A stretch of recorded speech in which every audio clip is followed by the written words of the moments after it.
Hey, so I want to tell you a true story about India, cobras, and the British. A long time ago, all these things were in South Asia. The British had been there for a couple of decades, the Indians for a couple of millennia, and the cobras a lot longer than that.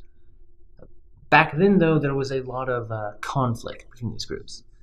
You've probably heard about the problems between the British and the Indians, but the British also had problems with cobras, right? They're poisonous, they bite you, they hurt.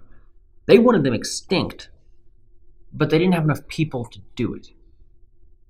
Luckily for the British, the people in India had tons of experience killing cobras. So the British and the Indians made a deal.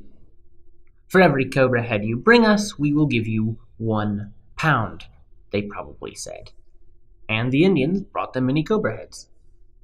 Over time, though, the British noticed more and more cobras slithering around, which made no sense to them.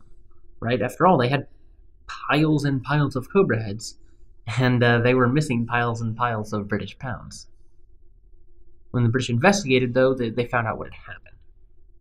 They were not paying people to eliminate cobras, right? They were paying for cobra heads.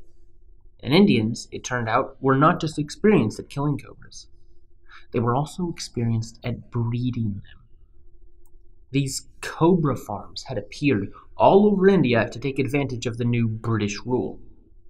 So the British yelled at the Indians, they got rid of the bounty on cobra heads, and all the Indians, left with a bunch of these newly worthless cobras, just set them free.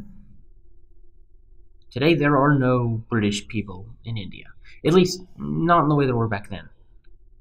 There are still Indians, however, and there are still cobras.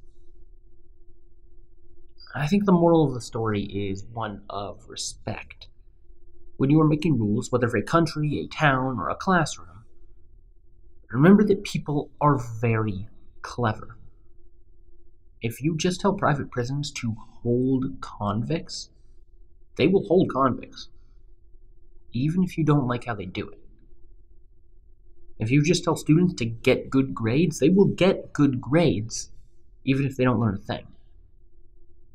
And if you just tell Indians to bring you cobra heads, they will bring you cobra heads, no matter how they got them.